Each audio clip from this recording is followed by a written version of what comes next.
नमस्कार दोस्तों स्वागत है आप सबका आपके अपने चैनल इंजीनियर रविंद्र सोनी में। दोस्तों आज हम देखने वाले हैं कुछ बेसिक चीज़ों के बारे में जो सिविल इंजीनियरिंग फील्ड में यूज होती हैं। ये हमने कुछ पॉइंट्स लिख रखे हैं, कुछ 14 पॉइंट्स हैं, आगे भी देखेंगे कुछ। जितने हमारे पॉइंट्स हैं धीरे धीरे कवर करेंगे। तो इसमें हमने देखा कि हमारा जो सीमेंट का बैग होता है उसका वेट कितना होता है, 50 kg। 50 kg में पैकिंग होती है हमारे सीमेंट बैग की।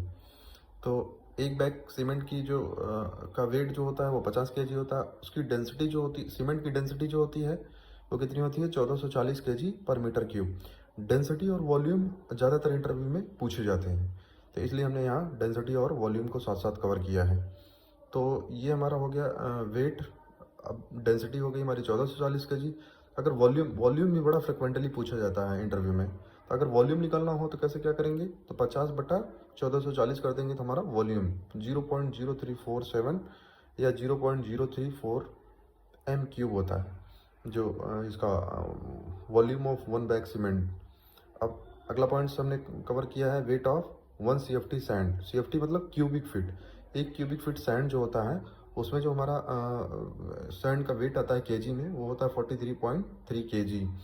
इसी तरह डेंसिटी ऑफ सैंड 1600 kg होती है। ये 1500 से लेके 1800 के बीच में वेरी करती है, लेकिन इन जनरल जो है 1600 लिया जाता है, जिसको मूरम भी कहते हैं। सैंड या मूरम दोनों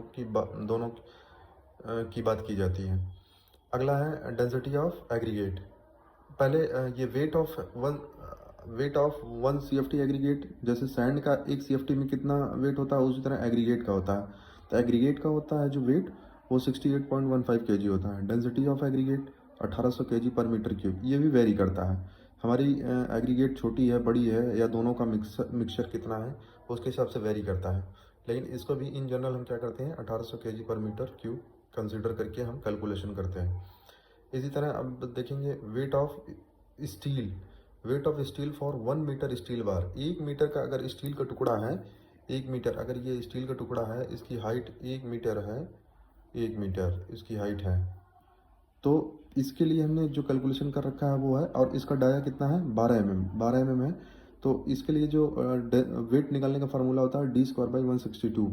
तो 1 मीटर स्टील 12 mm का बार, तो यहाँ डी क्या है, डाया ऑफ बार, तो डी की जगह हमने रख दिया 12। 12 का स्क्वायर डिवाइडेड बाई 162 इंटू 1, तो कितना आ गया 0.888 kg।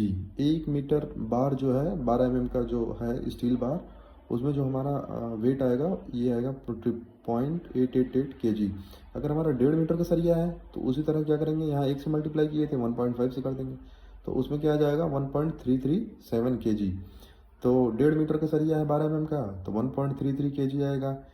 और अगर 1 मीटर का है तो 0.888 आएगा। तो ये हमारा हो गया क्या, स्टील का वेट निकालने का तरीका। अब स्टील की डेंसिटी हमारी कितनी होती है, 7850। ये भी बड़ा फ्रिक्वेंटली पूछा जाता है। ये दोनों क्वेश्चन बहुत ही फ्रिक्वेंटली पूछे जाते हैं किसी भी इंटरव्यू में, तो इसलिए हमने इन दोनों को कवर किया है। फिर आगे आते हैं grade of steel. Grade of steel ये परसेंटेज ऑफ कार्बन के आधार पे इसको क्लासीफाई किया जाता है। तो low carbon, medium carbon, high carbon ये है, तो 0.3 तक है तो लो, 0.3 से 0.4 के बीच में, 0.6 के बीच में है तो मीडियम, 0.6 से ज़्यादा है तो हाई। और इन जनरल जो हम लोग स्टील यूज करते हैं वो माइल्ड स्टील होता है, और TMT 415, 400, 500, 550, 600 इस तरह से होता है। और ये डी मतलब क्या, डक्टाइल। FE 500D लिखा है तो इसका मतलब डक्टाइल। SD भी लिखा जाता है, तो SD का मतलब होता है सुपर डक्टाइल।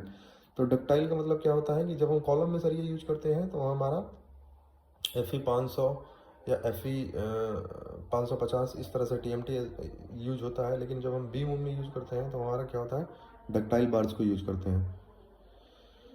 तो ये हमारा जो है, हमारा कुछ सरिया के ग्रेड की बात हमने किया है जो इन जनरल यूज होते हैं। अब मिनिमम स्लैब थिकनेस जो होती है हमारी कितनी कंसिडर की जाती है एज पर IS 456, तो 125 mm। 125 mm से कम नहीं होनी चाहिए। कोई भी स्लैब है अगर हम बनाने जा रहे हैं तो उसकी थिकनेस 125 mm से कम नहीं होनी चाहिए। अब मिनिमम DPC थिकनेस कितनी होनी चाहिए, 25 mm। 25 mm से कम नहीं होनी चाहिए। और DPC का जो रेशियो होता है 1:2:4, या अगर नॉमिनल मिक्स के हिसाब से देखें तो M15 जो होता है ये क्या होता है, DPC का ग्रेड होता है इन जनरल। बाकी उसको हम अकॉर्डिंग टू रिक्वायरमेंट चेंज भी कर सकते हैं। फिर आगे है डेवलपमेंट लेंथ। डेवलपमेंट लेंथ हमारी कितनी होती है, वो हमारी होती है ये जो फार्मूला है WSM और LSM के लिए अलग अलग होता है। तो हमारा ये जो WSM के लिए है 5 sigma ST divided by 4 tau BD, ये स्ट्रेस है, और ये डाया है, और ये भी स्ट्रेस है। ये दोनों हमारा दोनों स्ट्रेस हैं अलग अलग तरह की। तो ये हमारा इस फार्मूले से कैलकुलेट किया था, और जो मिनिमम वैल्यू होती है डेवलपमेंट लेंथ की वो 41D से कम नहीं होनी चाहिए। तो ये होता है हमारा डेवलपमेंट लेंथ। मतलब क्या है कि हम जब काम कर रहे होते हैं तो हम जैसे हमारा बीम है, बीम में हम क्या कर रहे हैं, ये हमारी बीम है और इसमें हम काम कर रहे हैं। बीम या यूँ कहे कॉलम, तो इसमें हमारा जो कुछ सरिया ऐसे निकला रहता है या कुछ सरिया एम्बेडेड रहता है। तो जो सरिया अगले पोर्शन में हमारा जाएगा, और या तो वो हमारा क्या, या इसमें जो एम्बेडेड रहता है जिससे हमारा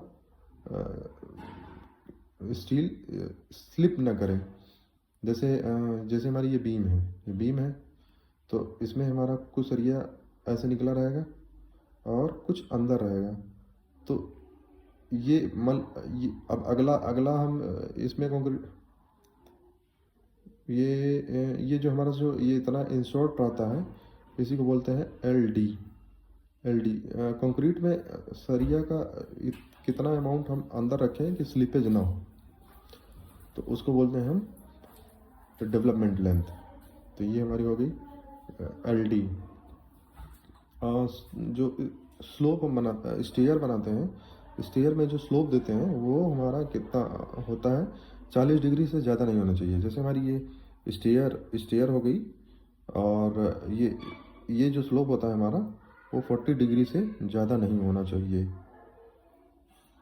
40 डिग्री से ज़्यादा नहीं होना चाहिए।